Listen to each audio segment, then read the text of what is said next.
In a world ruled by emperors, where the clash of swords echoed through marble streets, and gods were carved in stone, there rose a quiet voice, a voice that would not echo with violence, but with truth, love, and unshakable faith. His name was Ignatius of Antioch, born around the year 35 AD, just a few short years after the crucifixion of Jesus Christ.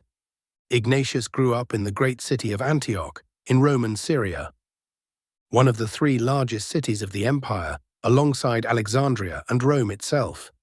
It was in Antioch that the followers of Jesus were first called Christians, and it was in this bustling, multi-ethnic city that Ignatius would one day become its bishop. But who was Ignatius? According to tradition, recorded by the church historian Eusebius of Caesarea, Ignatius was a disciple of John the Apostle, one of the last living eyewitnesses to Christ.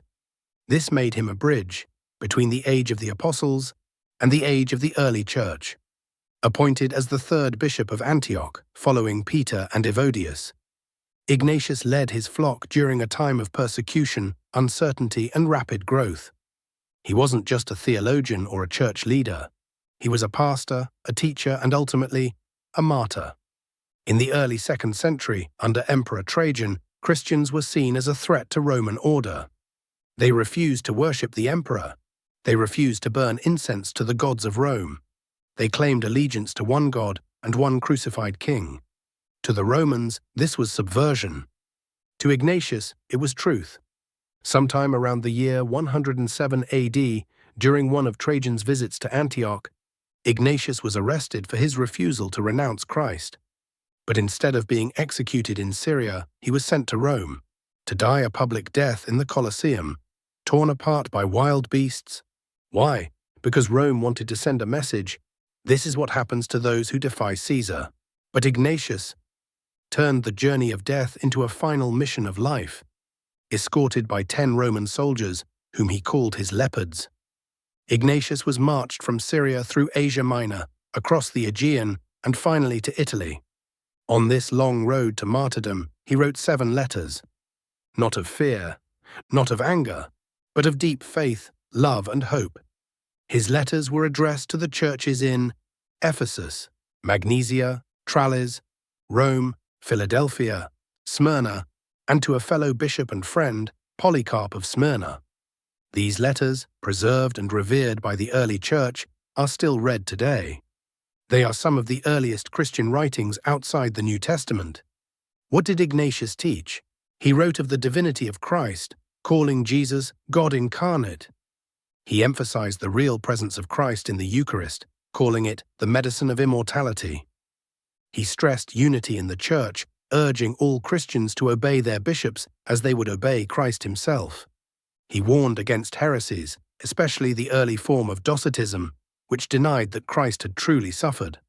But most of all, he wrote of his longing for martyrdom. In his most famous letter, written to the Christians in Rome, he begged them not to interfere with his execution.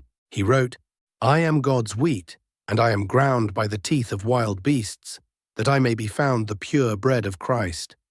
Let me receive the pure light. When I shall have arrived there, I shall be a man of God."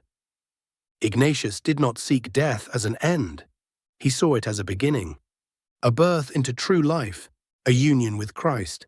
When Ignatius finally arrived in Rome, sometime between 107 and 110 AD, he was brought into the Flavian amphitheater, the Colosseum, before a crowd thirsty for spectacle.